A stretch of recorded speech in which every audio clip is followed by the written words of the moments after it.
Hai teman-teman, perkenalkan kami dari kelompok 2 dengan anggota kelompok Dinda Ayu Nurul Ahmadi, Laila Safitri, Noni Indrianti, Mas Rohadi, Vika Arinda, dan Feni Yunita.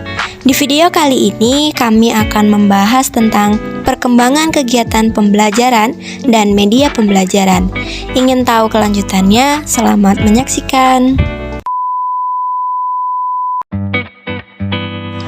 Perkembangan kegiatan pembelajaran.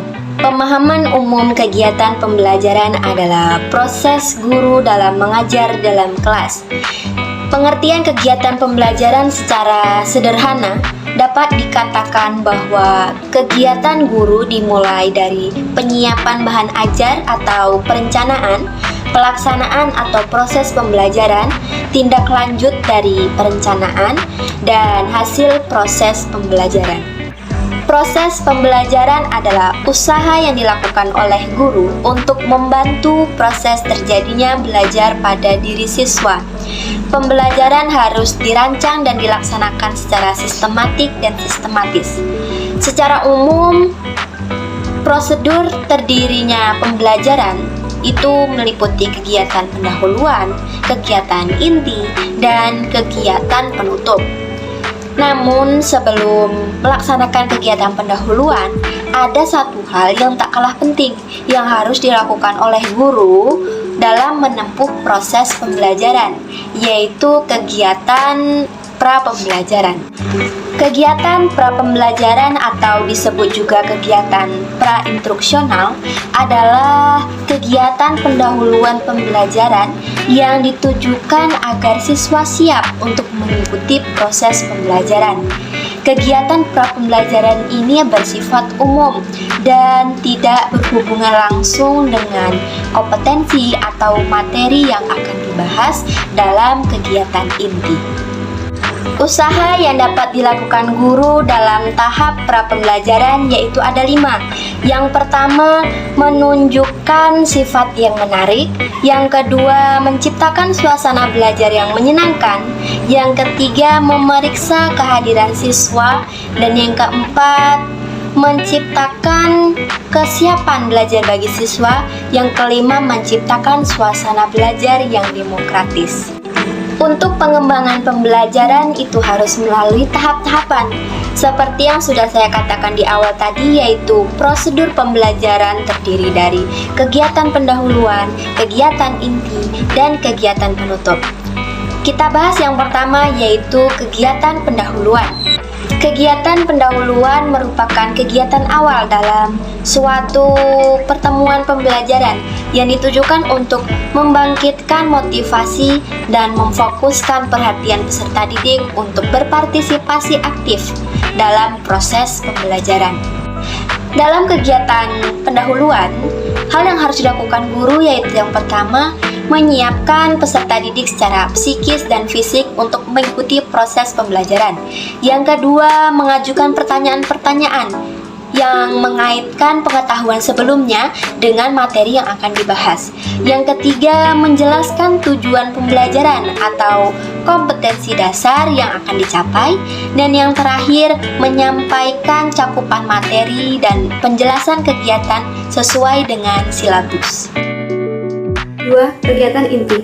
Kegiatan inti merupakan proses pembelajaran untuk mencapai KD.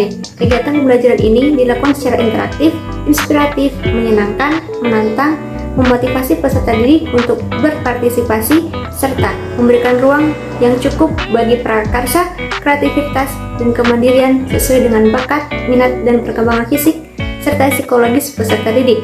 Kegiatan inti menggunakan metode yang disesuaikan dengan karakteristik peserta didik dan mata pelajaran yang dapat meliputi proses eksplorasi, elaborasi, dan konfirmasi. A. Eksplorasi.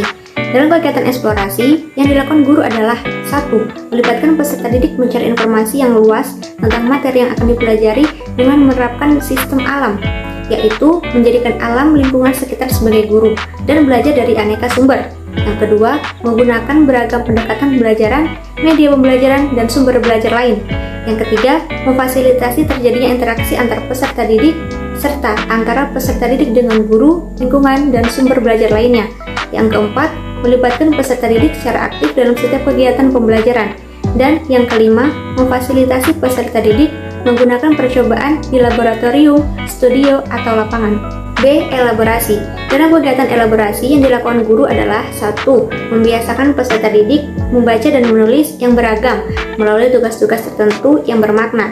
Yang kedua, memfasilitasi peserta didik melalui pemberian tugas, diskusi, dan lain-lain untuk memunculkan gagasan baru baik secara lisan maupun tertulis. Yang ketiga, memberikan kesempatan untuk berpikir, menganalisis, menyelesaikan masalah, dan bertindak tanpa rasa takut. Yang keempat, memfasilitasi peserta didik dalam pembelajaran kooperatif dan kolaboratif. Yang kelima, memfasilitasi peserta didik berkompetensi secara sehat untuk meningkatkan prestasi belajar. Yang keenam, memfasilitasi peserta didik membuat laporan eksplorasi yang dilakukan baik lisan maupun tertulis secara individual maupun kelompok. Yang ketujuh, memfasilitasi peserta didik untuk menyajikan hasil kerja individual maupun kelompok. Yang kedelapan, memfasilitasi peserta didik melakukan pameran, turnamen, festival, serta produk yang dihasilkan. Dan yang terakhir, memfasilitasi peserta didik melakukan kegiatan yang menumbuhkan kebanggaan dan rasa percaya diri sebagai peserta didik. C. Konfirmasi. Dalam kegiatan konfirmasi yang dilakukan guru adalah 1. Memberikan umpan balik positif dan penguatan dalam bentuk lisan, tulisan, isyarat, maupun hadiah terhadap keberhasilan peserta didik. 2. Memberikan konfirmasi terhadap hasil eksplorasi dan elaborasi peserta didik melalui berbagai sumber. 3. Memfasilitasi peserta didik dan melakukan refleksi untuk memperoleh pengalaman belajar yang telah dilakukan. Dan 4. Memfasilitasi peserta didik untuk memperoleh pengalaman yang bermakna dan mencapai kompetensi dasar. Dalam hal ini, guru A. Berfungsi sebagai narasumber dan fasilitator dalam menjawab pertanyaan peserta didik yang menghadapi kesulitan dengan menggunakan bahasa yang baku dan benar. B. Membantu menyelesaikan masalah. C. Memberi acuan agar peserta didik dapat melakukan pengecekan hasil eksplorasi. D. Memberikan informasi untuk bereksplorasi lebih jauh. Dan E. Memberikan motivasi kepada peserta didik yang kurang atau belum berpartisipasi aktif. 3. Kegiatan penutup. Penutup merupakan kegiatan yang dilakukan untuk mengakhiri aktivitas pembelajaran yang dapat dilakukan dalam bentuk rangkuman atau kesimpulan, penilaian dan refleksi, umpan balik, dan tindak lanjut. Dalam kegiatan penutup yang dilakukan guru adalah A. Bersama-sama dengan peserta didik atau sendiri membuat rangkuman atau kesimpulan pelajaran. B. Melakukan penilaian atau refleksi terhadap kegiatan yang sudah dilaksanakan secara konsisten dan terprogram. C. Memberikan umpan balik terhadap proses dan hasil pembelajaran. D. Merencanakan kegiatan tindak lanjut dalam bentuk pembelajaran remedi, program penggayaan, layanan konseling, atau memberikan tugas individu maupun tugas kelompok sesuai dengan hasil belajar peserta didik. Dan E. Menyampaikan rencana pembelajaran pada pertemuan berikutnya. Media pembelajaran. Pengertian media pembelajaran. Media pembelajaran adalah segala sesuatu yang bisa digunakan sebagai alat bantu dalam rangka mendukung usaha-usaha pelaksanaan strategi serta metode pembelajaran yang mengarah kepada pencapaian tujuan pembelajaran. Media pembelajaran merupakan segala sesuatu yang membawa atau menyalurkan informasi antara sumber dan penerimaan. Dengan demikian dapat disimpulkan bahwa media pembelajaran adalah setiap alat baik hardware maupun software yang dipergunakan sebagai media komunikasi dan bertujuan untuk meningkatkan aktivitas proses belajar mengajar. Jenis media pembelajaran. Secara garis besar, media dapat digolongkan menjadi 3 jenis, yakni A. Media berupa benda asli seperti candi, masjid, dan artefak lainnya. B. Rekaman, yaitu media yang dimaksudkan untuk memperkecil atau membawa benda asli secara mirip dengan cara direkam, misalnya film, fotokopi, kaset, slide, dan lain-lain. C. Rekaan, artinya bentuk media yang dirancang secara khusus oleh pembuat media dengan sengaja dengan menambah, mengurangi atau berbeda sama sekali dengan wujud benda yang asli. Rekaan juga dapat berupa berbagai bentuk rancangan pembelajaran seperti media PowerPoint, Flash, dan seterusnya. 3. Langkah-langkah penyusunan media pembelajaran. Menurut Dr. Rahmat PhD 2010 dalam bukunya Media Pembelajaran Suatu Pengantar, beliau memanfaatkan langkah-langkah pembuatan media pembelajaran. Media pembelajaran terbagi sebagai berikut. A. Membuat ide atau gagasan atau pemikiran.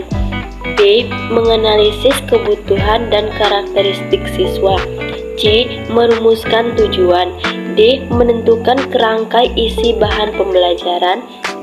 E. Menentukan jenis media. 4. Menentukan treatment dan partisipasi siswa. G. Membuat sketch atau storyboard. H. Menentukan bahan atau alat yang digunakan. I. Pelaksanaan pembuatan media. J. Penyuntingan. K. Uji coba atau jika mungkin dilakukan. L. Melaksanakan kegiatan dan mengevaluasi. Dan itulah pemaparan materi dari kelompok kami. Semoga bermanfaat. Thank you for watching.